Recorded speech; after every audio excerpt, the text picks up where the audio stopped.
We are putting a complete siege on Gaza. No electricity, no food, no water, no gas, it's all closed. We're fighting animals and are acting accordingly. Responding to the deadly attack on October 7th by Hamas, a militant group based in Gaza. Hamas launched rockets, killed over 1,400 civilians, and kidnapped close to 200 people. Within days, Israel bombarded the Gaza Strip, killing several thousand, wiping out entire families, and striking ambulances, border crossings, and residential buildings. At the same time, Israel told over 1 million civilians to leave their homes and move south, warning them of an escalation of violence in the north. But Israel is bombarding the south too, leaving Palestinians. He knows very well that people are not able to leave. The Gaza Strip is the smaller of the two Palestinian territories occupied by Israel since 1967.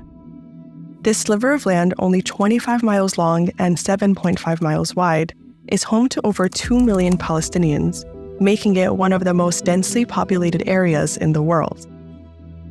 For the last 16 years, residents here have been living under a harsh blockade that allows Israel to control the flow of electricity, fuel, food, water, and medical supplies, so they can dictate when Palestinians receive essentials and when they're denied.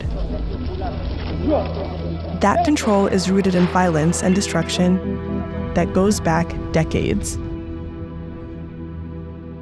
Before the establishment of Israel, Gaza was part of what became known as historic Palestine under Ottoman rule and later under British occupation. In 1947, as the British prepared to leave, they left the fate of Palestine up to a newly formed United Nations, who voted to divide Palestine into a Jewish state and an Arab state.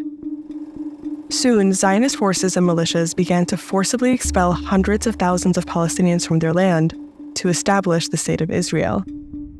Many internally displaced Palestinians fled to this narrow stretch of land that would later become known as the Gaza Strip. So these refugees... Many others were forced to flee to neighboring Arab countries. Overwhelmed by refugees, these countries immediately declared war against the new State of Israel to support Palestinian Arabs. They eventually lost to Israel, but Jordan ended up occupying the West Bank, and Egypt occupied Gaza City and nearby towns along these ceasefire lines. We're going to see people in Gaza and civilians in Gaza, half of whom are children, pay the price for Hamas or anything else. The majority of casualties in the Gaza Strip. The world has to recognize this suffering, even before we have escalations. The reason we have escalations is because people cannot find any hope. No one wanted to get to this point. The tragedy of it all, in my mind, I think, besides